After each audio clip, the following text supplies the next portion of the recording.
வணக்கம், நான் சஜினிஷா பிரியன் பேசுகிறேன். சில நேரங்களில் நான் சொல்வது எனக்கே முரணானதுதான் என்று சொல்கிறார் பெரியார். மிகப்பெரிய வார்த்தை.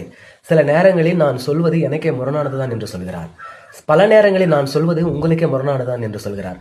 ஆகவே இந்த முரணானது என்கின்ற விஷயம் வாழ்க்கையில் கடந்து போக முடியாத ஒரு விஷயம்.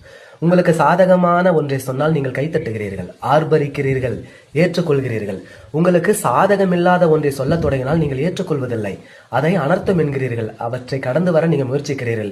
இல்லை என்றால் வசைப்பாடுகிறீர்கள், இல்லை என்றால் கெட்ட வார்த்தையால் திட்டிவிட்டு அவற்றை கடந்து போகிறீர்கள். சிந்தனை எப்போதும் முரணானது. சிந்தனை எப்போதும் முரண்களின் கூட்டு அம்சம் என்றே சொல்லலாம். எங்கே சிந்தனை உள்ளதோ அங்கே முரண் உள்ளது என்று சொல்லலாம். அதனால்தான் தந்தை பெரியாரின் முழு சிந்தனைகளும் முரணானதுதான். அவற்றை குறித்து நாம் அலாதியாக பேசலாம். அவற்றை குறித்து ஒரு தத்துவ போக்கோடு நாம் அவற்றை அலசி ஆராயலாம். எப்படி பார்த்தாலும் சரி, அது முரணானதுதான். எங்கெல்லாம் நீங்கள் ஒரு சிந்தனையாளரை கண்டு கொள்கிறீர்களோ அவர் ஒரு முரணானவர் தான். இந்த சமூகத்திற்கு சற்றும் பொருத்தமில்லாதவர், இந்த சமூகத்தால் சற்று விலக்கி வைக்கப்பட்டவர், இந்த சமூகத்திற்கு அப்பால் சென்று பல உண்மைகளை நமக்காக காண்பிப்பவர் என்றே நாம் சொல்லலாம். ஆகவே தந்தை பெரியார் முழுக்க முரணானவர். அது மதமாக இருந்தாலும் சரி, கடவுள் சம்பந்தமாக இருந்தாலும் சரி, கலாச்சார சம்பந்தப்பட்டதாக இருந்தாலும் சரி, அவர் முரணானவர் தான். அவருக்கே அவர் முரணானவர். யார் அவர்களுக்கே முரணானாக உள்ளார்களோ அவர்தான் சுய சிந்தனையாளர் என்றே நாம் சொந்தமாக சொல்லிக் கொள்ளலாம்.